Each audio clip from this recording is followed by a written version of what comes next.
Hi everyone. So today I feel like talking about what should you do in separation, and I will just share from my experience and my understanding, and also the channeling that I have had from my guides that I do wish to share with you all today, that it will help you if you are in separation right now. So, one very important thing is that you should not take yourself for granted. Just because you are on the twin flame journey, the ultimate lesson of this journey for you is to love and regard yourself. Your life is not bound to come to a standstill because of your counterpart not talking to you, or it is not supposed to come into a flow because of your counterpart suddenly deciding to talk to you. These are all events that are beyond your control. There is nothing that you can really do to make your counterpart talk to you and to sustain that communication. Maybe telepathically you can manifest it. It is very possible to manifest contact with your counterpart. It's nothing very difficult. But remember that how to sustain it is also important, which is often not possible. You know, whenever we are doing any law of attraction stuff that we are not ready for, it will not sustain in our energy. So if you see Abraham Hicks videos, I think many of you would have seen them. You would notice many people say this, that they manifested a car, a job, a partner, and then they lost it all. I don't know if many of you have seen those videos, but the questioners, continue to say this. And the point is, it's very difficult to sustain that energy and vibration. This is why you are going through an awakening process, a process which is purging you and transforming you for good.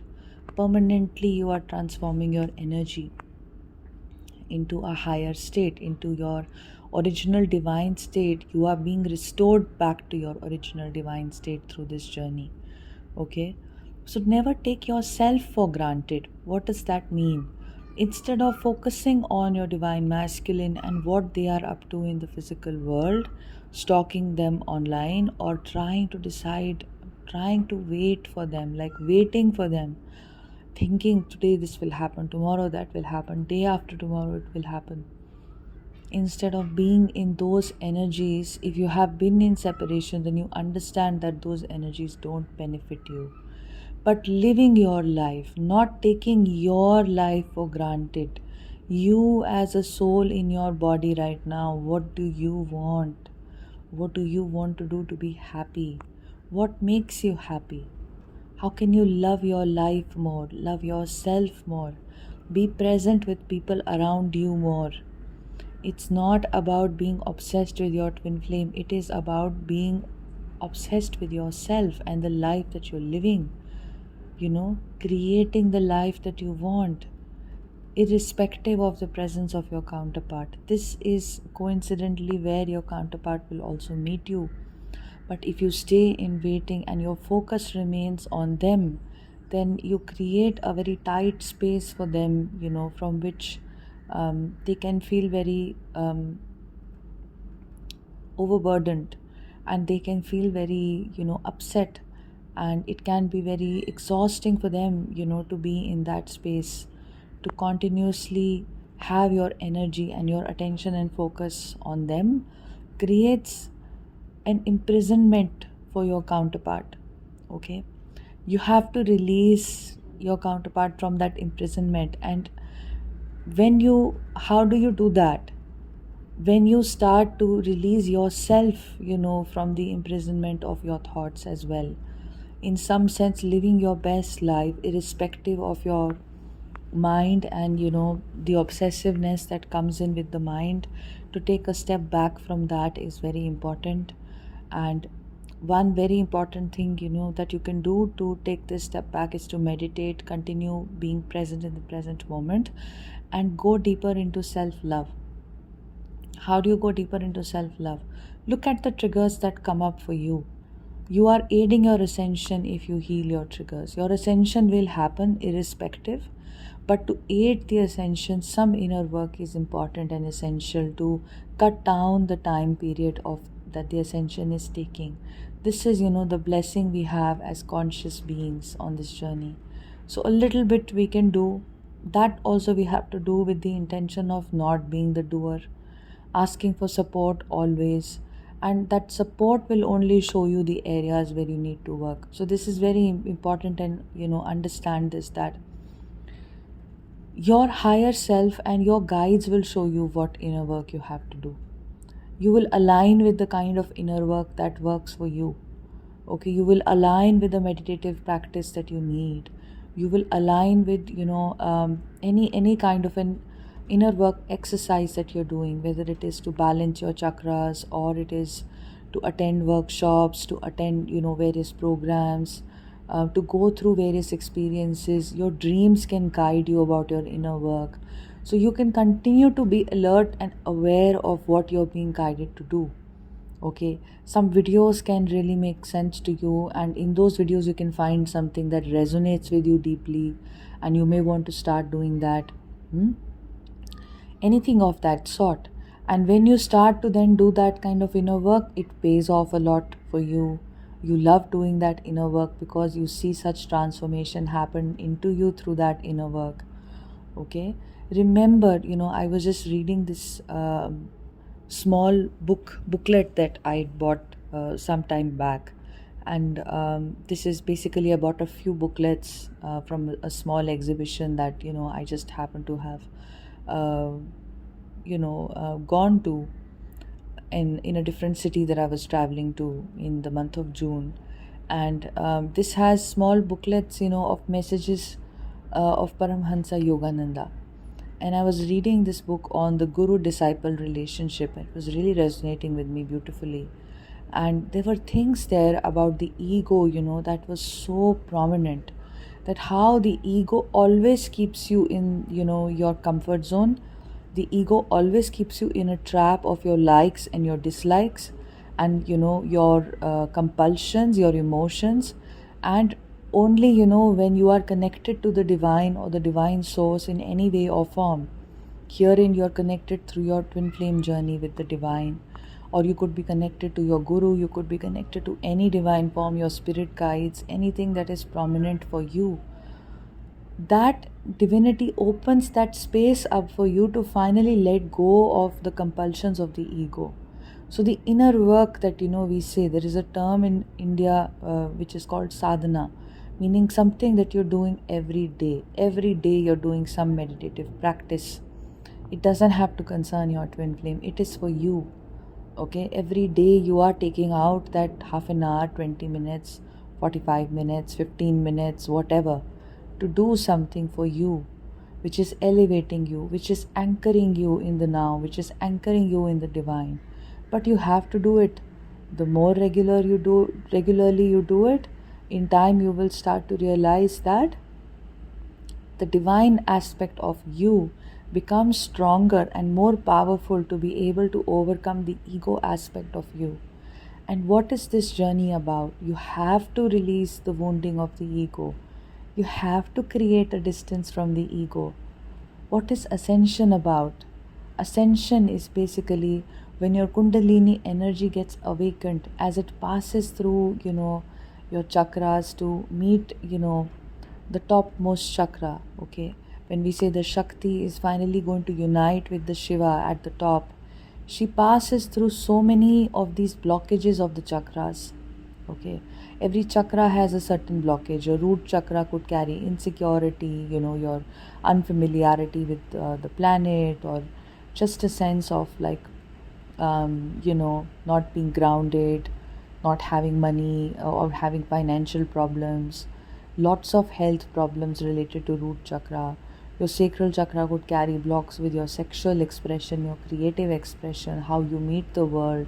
It's your emotional powerhouse. So emotions like shame and guilt, etc., can really sort of block your sacral chakra. So these are all aspects of the ego essentially. All the blockages that I'm mentioning are the aspects of the ego. And what is this ego? This is the ego that you have to, that gives you compulsions and compulsive behavior, that gives you strong likes, strong dislikes. I only want this, I don't want that. So the background noise is the rain actually, which is happening, and it's falling, on the roof. And so this rain could be causing, the background noise. So essentially, what I'm just trying to get to is that your divine self is present within you, and your ego self is protecting you, and is, it's almost, in this book I was just mentioning, it said it's like this impervious wall around the soul. Okay, what is a spiritual awakening? A spiritual awakening is this earthquake which hits, this impervious wall around the soul, which is your ego, which is also represented in the blockages of your chakras. So when you go through a kundalini awakening, these blockages then start to come up for you to be released. So you will go through a purging, you will go through a process of releasing all these things that are keeping you from your divine self. You don't have to be afraid of this. Okay, sometimes it is useful to understand where the ego is still keeping you, especially, in the beginning of the journey. What happens is that the ascension itself, the pace itself, can be very intense. So through certain portals you could get very destabilized.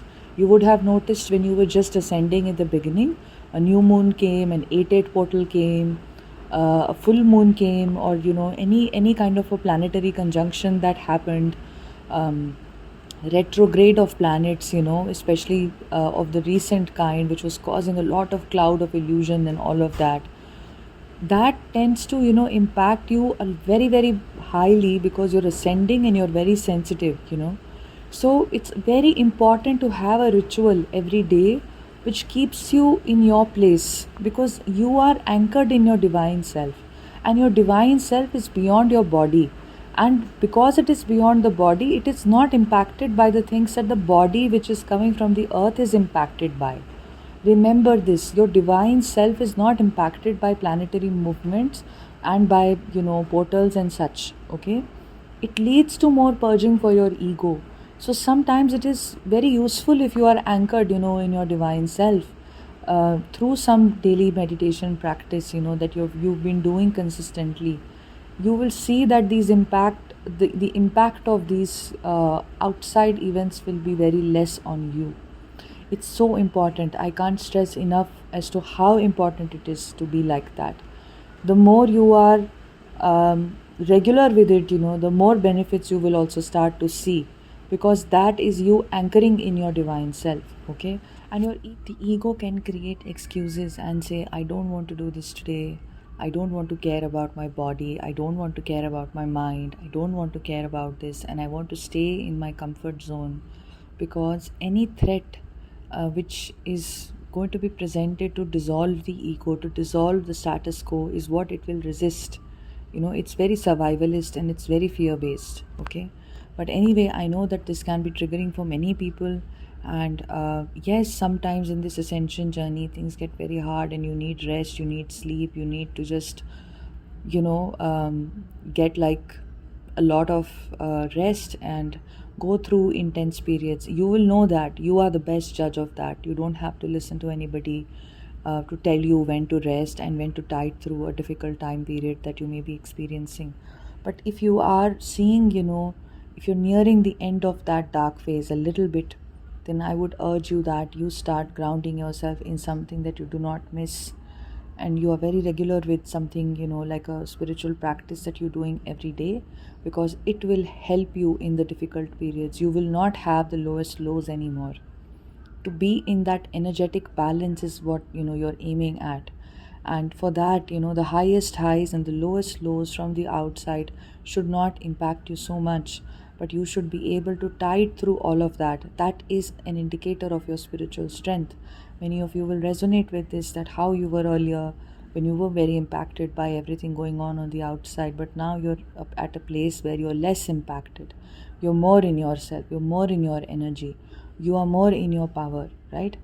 Coming back to that point about when you are in separation, it is useful to love yourself, to respect yourself, and to not take your life for granted. Because this life that you have in your body is for a finite number of years. And it's very important that you value it and you don't think that I am meant to wait for my counterpart, and until then I can't do anything. I can't be happy till I have them back. That is not the right way to do it. Okay, that's absolutely the most wrong thing, the most wrong way, to live your life. The most correct way is to love yourself deeply and value yourself, value your experience in your body. Focus on what you love doing. Go for that walk, move to a different place if you can, if you want to, wherever you always wanted to, or just ask the universe to change your life situations, to bring you into life situations which are holistic for you, which are healing for you. And do that, embody that in your day-to-day routine. And do things for self-love. Self-love is something that you have to practice as well. You have to uh, take actions, to prove to yourself that you love yourself. What does your body want? Your body wants exercise, your body wants rest, your body wants massages, your body wants to be loved and respected. What does the mind want? Okay, the mind wants to be cleansed, cleaning the mind of obsessive thoughts. Your energy wants to be purified.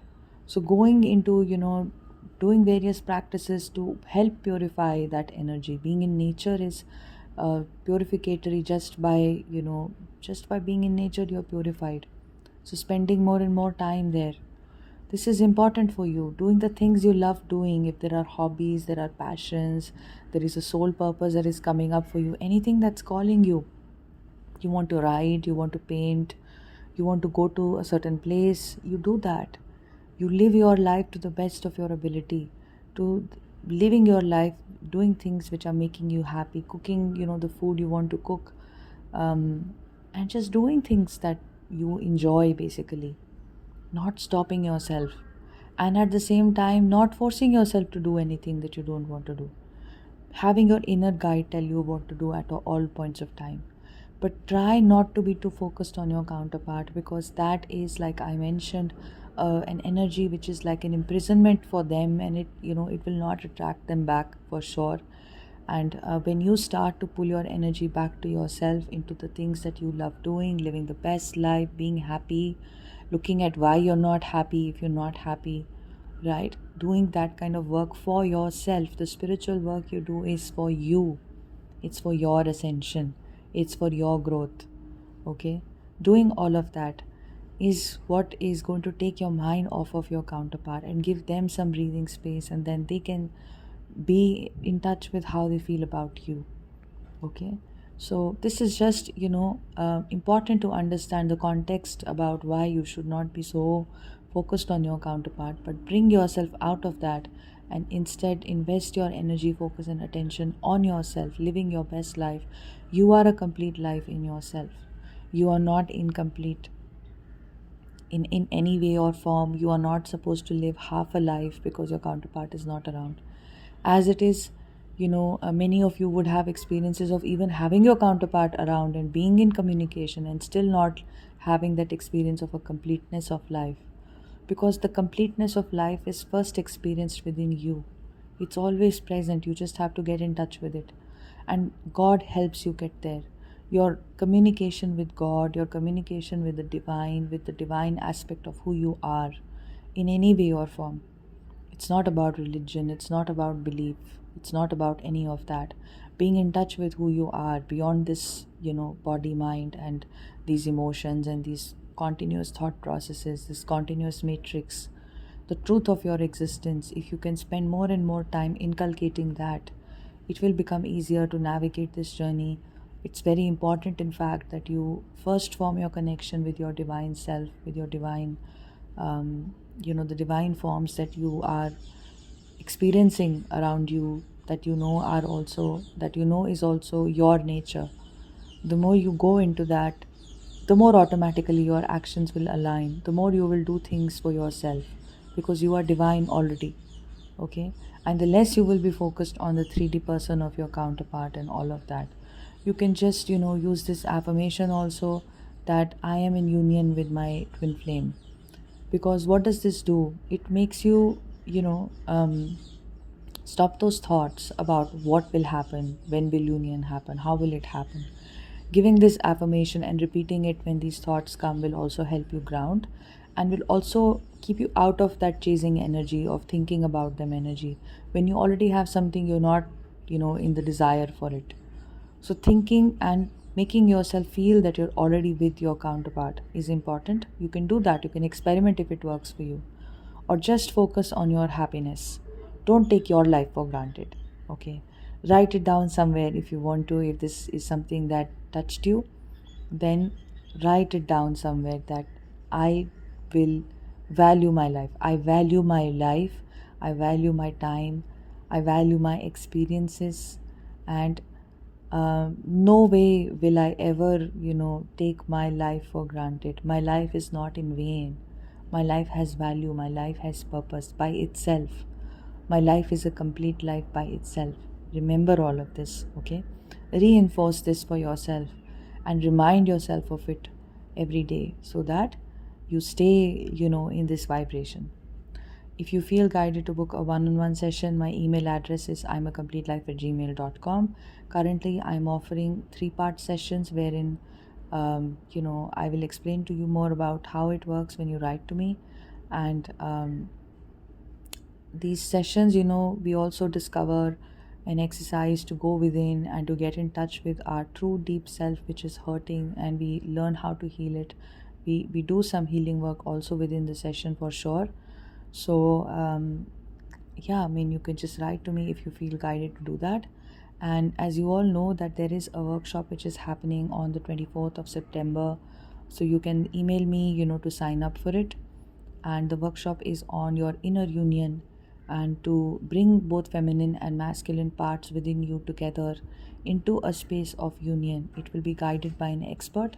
And when you sign up for this workshop, you will also receive a meditation track which is created by me, which will help you to connect deeper with your feminine and masculine energies, the highest forms of them that exist within you. And that can be like your weekly practice or your bi weekly practice to help you stay connected, with your energies in an energetic form to experience it. And it will help you to balance your energies in a profound way. Okay, so it's a great opportunity and it's very affordable. It's only, rupees 3500 for these two things. And if you're paying in euros, it is only 44 euros. It's only 48 US dollars and 38 GBP. All you have to do is email me and I will give you all the information. And I'm using the payment gateway Wise for international payments and UPI for, within India payments. So if you want to pay through PayPal, then the cost will be slightly higher to account for the higher charges that PayPal charges. Okay. So sending you lots of love, guys. Thank you so much. Bye.